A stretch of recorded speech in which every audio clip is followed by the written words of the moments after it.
Hey ladies and gents, welcome back to the channel. This evening we've got something pretty exciting for you.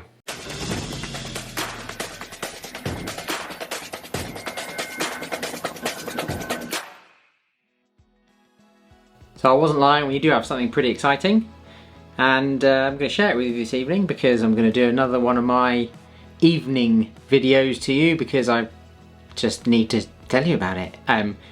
It's no surprise that I am a bit excited by V12s, of course. Why wouldn't you be? Even if they're not very powerful, they sound amazing. Get a nice exhaust on there, that naturally aspirated sound. You don't get it these days unless you go for like a really, you know, top end Ferrari. Even then, they're not really putting V12s in anything anymore, so you can't really get them in very many places. But you can get them pretty cheaply if you know where to look.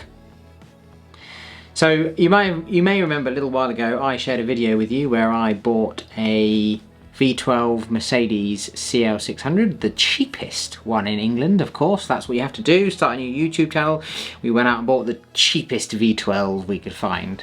Although that would have been an S-Class, but they're a bit ugly. So we got the cheapest, cool looking car, at least I think, that we can find. And I haven't done anything with it yet. By the time you see this video, you will have seen me reveal it to the other half, and she may or may not have killed me between now and then. Hopefully not, I get time to edit this video. Yeah, so you'll have seen that, and we had some plans for that car. We were going to do loads of things and fix it up, but we haven't done any of that yet. And just because I can't help myself, I keep looking on eBay and Auto Trader, like all the time. Even when I don't need any more cars, can't help it. And of course, what pops up but something else pretty exciting, and well, I'm going to tell you about that now. Can you guess what I might have bought? It's V12. It will sound fantastic. It's silver. Have you got it yet? I've got it on the screen here. This is what I bought. You may remember this. It was the cheapest one, like I said. I didn't pay this much for it. We paid £7 grand for it. It's definitely got some engine codes, some fault codes. It's got a potential problem with one of the coil packs. There's a bit of damage to it. Somebody's done some fun wiring to the headlight. No idea why, but that seems to blow the bulb in the rear number plate light, and nobody can work out why. So I don't know what they did there. Anyway, we haven't got around to fixing any of that yet, but it's a tidy car. Look, you know, you'll see this on some more videos. It looks really nice. It's like nearly 20 years old.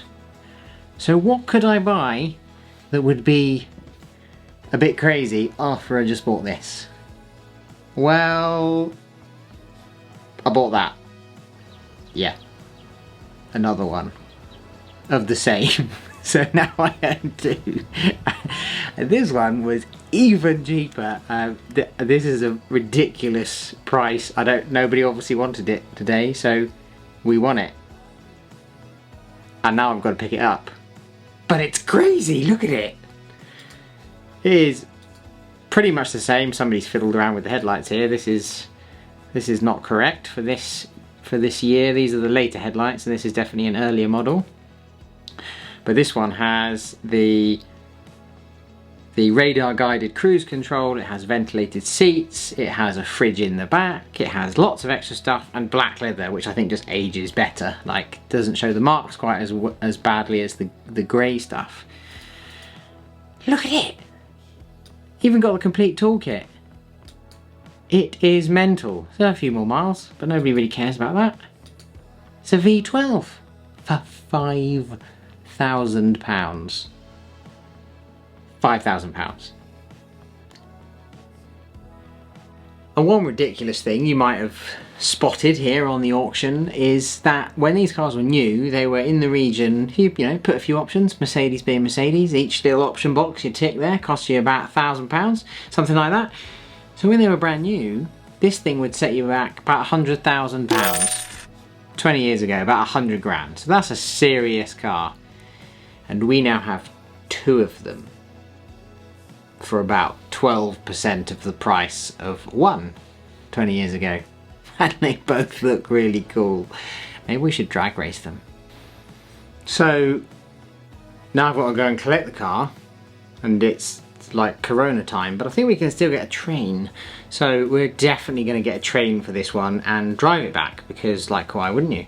It's pretty cool, pretty nice drive. Put the radar guided cruise control on, and we'll get it back here, and then we'll decide what are we going to do with it. Let me know down in the comments whether you think we should keep this one to do some fun stuff with. We'll change the exhaust, make it sound pretty cool, because they are really quiet stock, but we'll make that sound much better. But which one should we do it to? Should we do it to the one with the black interior, a few more toys, a bit more miles, or should we do it to the one with the grey interior? Which one should we keep? Which one do we sell?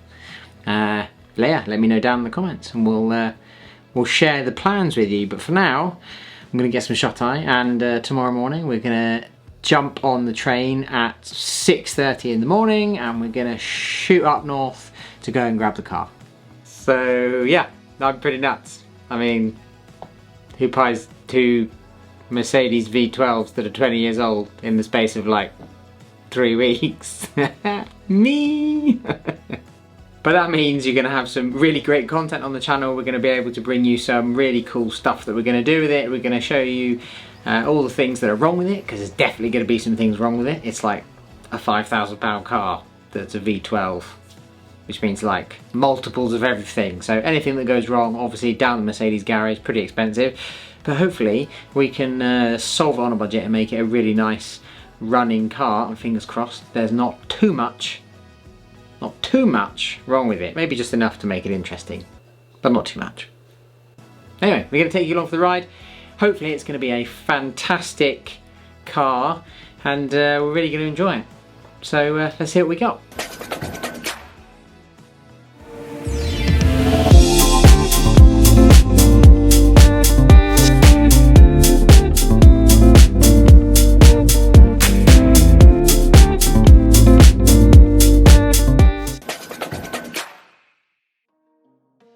So welcome back to the journey, and we are here. Well, you can see it in the background. I was going to do a big reveal, but you can already see it. We've picked up yet another CL600, because I'm a glutton for punishment or something like that. But she's a beaut, as you can see. We've already done a couple 100 miles with her. It was a bit far to go and get her. She's running lovely. There are a few issues, but that's what you get when you buy really cheap 20-year-old V12 Mercedes or other cars that were 100 grand when they were new, and now nobody wants to spend the £1,000 that it needs for parts all the time. So yeah, she's great. She's like a little rocket, goes really quickly, rides so smoothly. You've got the heated and cooled seats, we've got massage seats, it's double glazed, so it's quiet. All the suspension, so that's the key bit on these. The suspension is absolutely perfect. Like I said, there is a small problem, mostly with the cooling system. Well, I mean, hopefully we get all the way home. We should do. The guy gave me a fan and another module and put it in the boot in case I needed it, so well, we'll see how that goes. We've got probably about another 300 miles to go to get home, and hopefully we'll make it. So like I said, in here,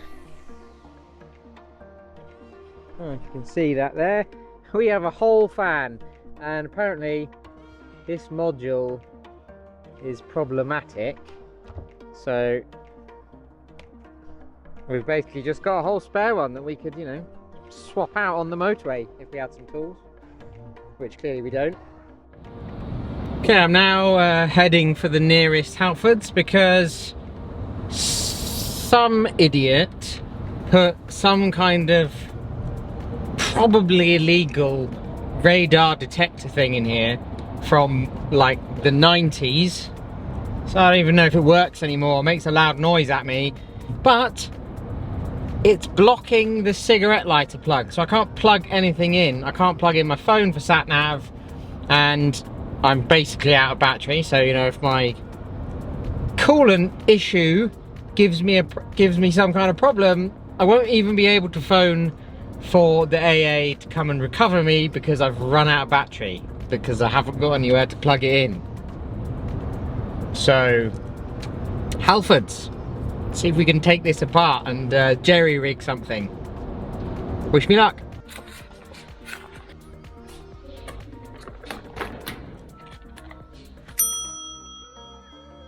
Okay, we've bought some stuff. Screwdrivers and one of these. And we're going to try and replace this, well, whatever that does. It's some kind of weird radar detection thing. Because when I turn it on, oh, it's not working now. Where's it go? There we go. I mean, that's not annoying at all. This is a little hidden LED. Anyway, let's try and get out. There's obviously a secret to getting this out of here. Hopefully without breaking it. Okay, somebody's done some fiddling here. Hopefully we can just take these off and get some power. Okay, we've worked it out. Now, just hopefully this is still working. We just cut this out because nobody needs that anymore. Probably doesn't work. Anyway, this is thanks to a chap called Peter McKinnon that I watch. Thank you for your awesome wisdom, which I now have. This, totally legal in England, by the way. But I'm just going to cut this back, strip those pieces off, and then see if we can take this out. Okay, we're nearly there. We've got this plugged in, but we've got nothing. So I think it's a fuse. So we're close. Okay, so we have power. We have power. But it's not plugged in here. Well, that's because we gave up and we bought a battery charger. Or jump starter for a car. But this will definitely, hopefully that lasts out, but this will give me enough power to get home.